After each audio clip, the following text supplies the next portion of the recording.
Greetings, budding computer repair enthusiast. In this video, I will show you how to remove the display assembly on an HP Pavilion dv5000 laptop. It's very important to note that the instructions that I am giving in this video only apply to the HP dv5000. They might, by coincidence, apply to something else. But this video is about the dv5000 and only the dv5000. If you're looking for something else, you might as well go look somewhere else, because this isn't going to help you.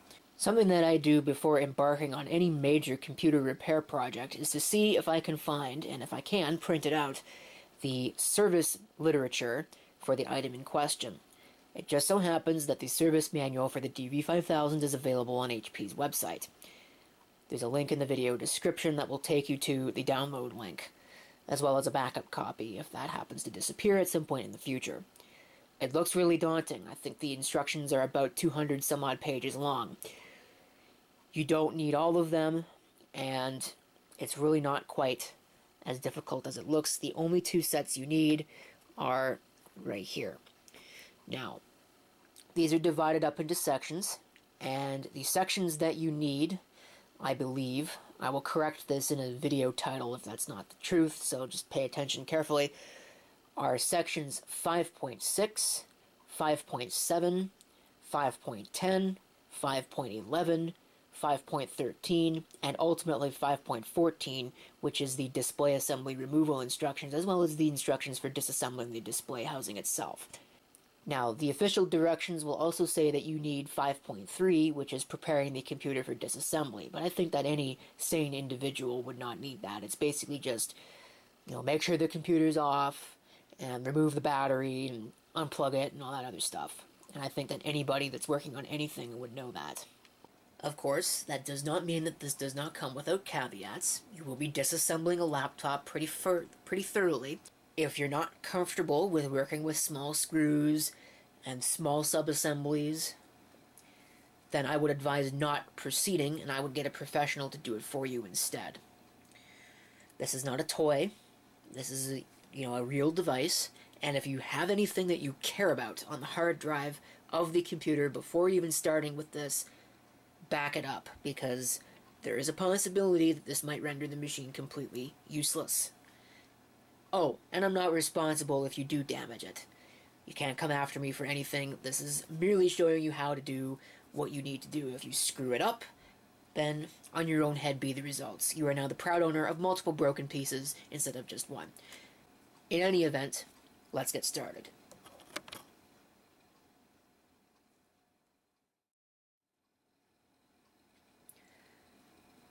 Okay, you'll want to flip your laptop around after unplugging it and turning it off. Yours will probably have a battery here, mine does not. And then you will need a screwdriver to remove these two screws right here.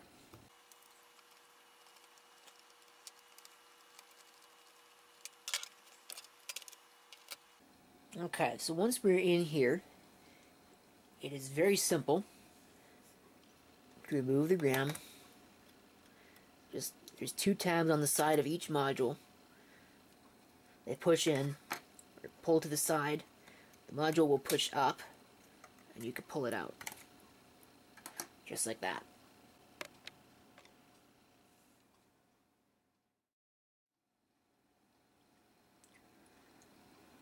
Okay, before we get on to the next section, which is the removal of the wireless communications card, I do want to point one thing out that I have noticed about the directions for disassembly. Apparently, this dv5000 that's right here, and the one that's in the illustrations, and thus the instructions are based on, are different. I'm not really sure how this happens, unless maybe this is a newer revision. But the one in the directions has got a shield, a little metal shield, that goes over top of the RAM, and it is also based on Mini PCI, rather than Mini PCI Express, which is what is used in this. With that out of the way, removing the Mini PCI, or PCI Express, in this case, wireless card is pretty easy. In the case of this one anyway, well, both of them, you'll remove the little wireless antennas, making sure you remember where they go. I mean, they're labeled. The white one has got an aux label on it, and the black one has got main. So you just pull those out. You should have 2 screws. I only have 1 for some reason, but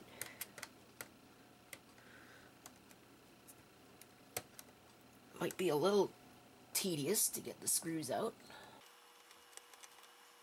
Once that's done, it should just pop right out. If you have mini PCI, it'll be similar to the RAM slots. There'll be tabs on the side that you have to pull out, and then it will pop up.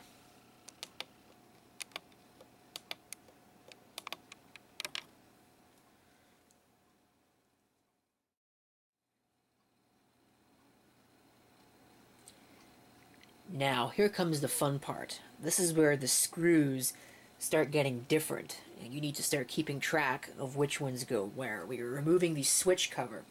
Now, how this is done is there are 2 screws here, first and foremost. These will need to be removed. One tip, it helps to have a magnetic screwdriver in order to remove these screws. Put them somewhere where you'll know they are.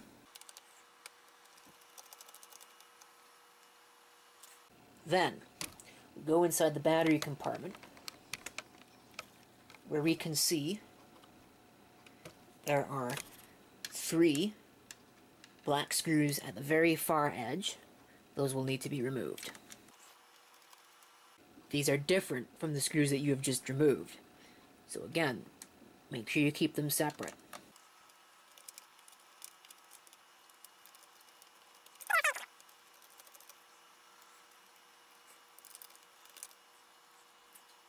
And lastly, under here, there are these 2 silver screws, which need to be removed. And if you thought they were different from the ones you just pulled out, other than being silver, there are other differences. Now, you will want to flip the computer around, being careful. Open it as far as you can.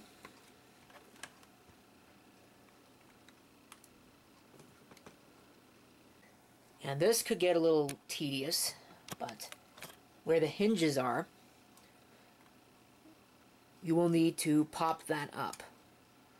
So there should be, you need a flat blade tool, a screwdriver, probably a plastic tool. That would be the better thing to use, instead of using metal, because metal will mar the plastic. But a metal tool is what I happen to have.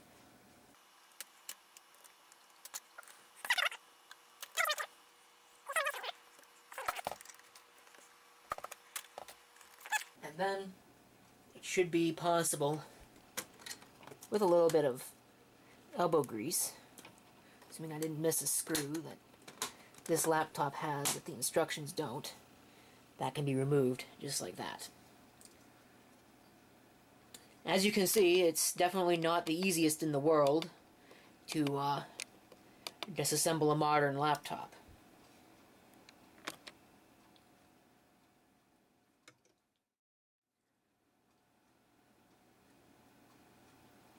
And here we come to an involved step, removing the keyboard frame.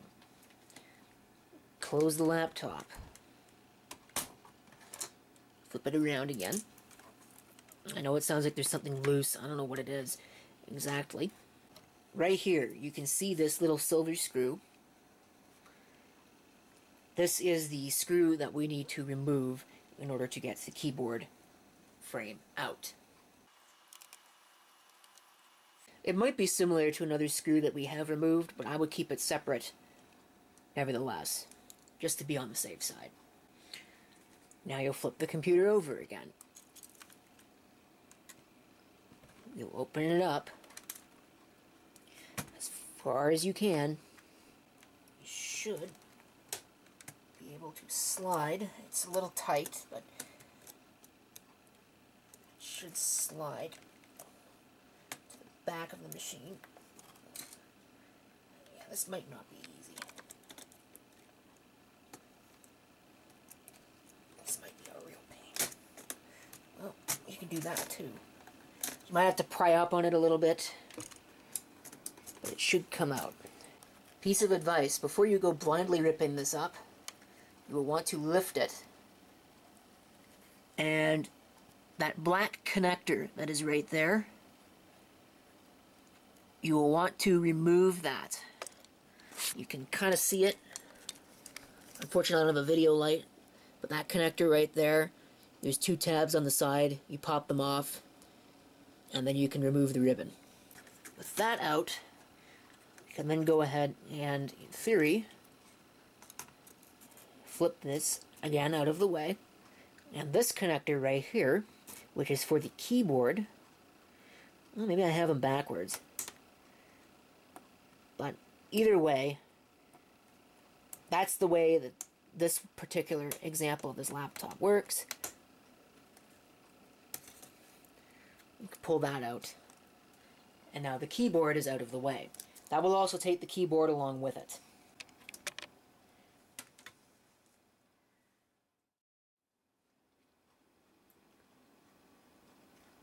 Section 5.13 appears to be about removing the keyboard, but since we just removed the keyboard, I guess there's not really much of a point to that now, is there? So here we are. Assembly of the display. Removal of the display, I should say.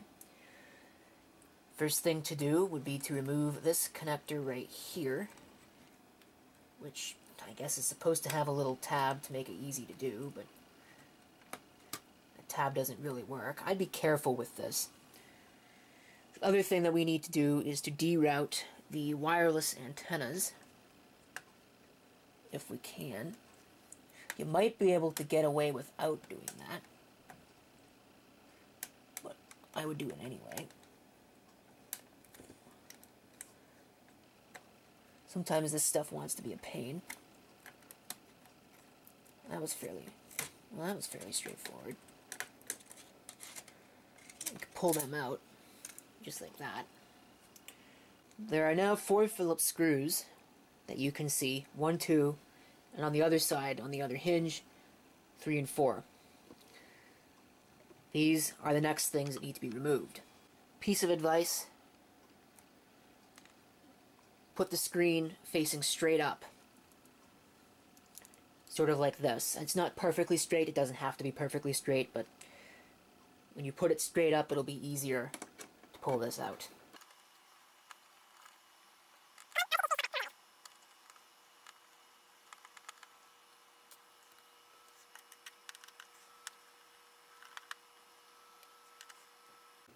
You might have to catch the screen.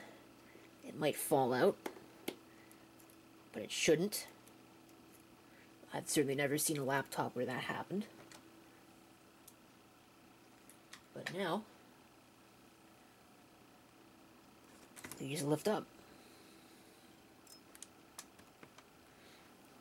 And there's your assembly.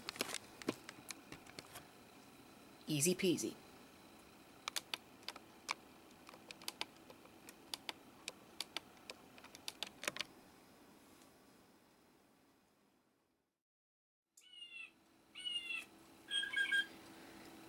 Now comes reassembly time. And of course, reassembly is the opposite of disassembly.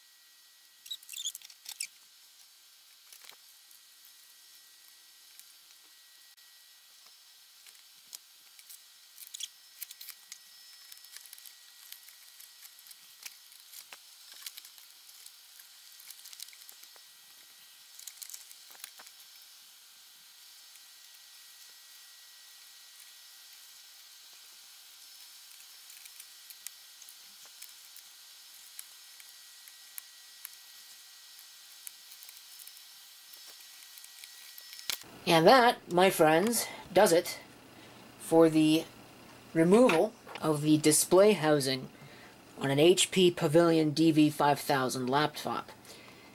Thank you for watching. If you have any comments or questions, feel free to leave them down below.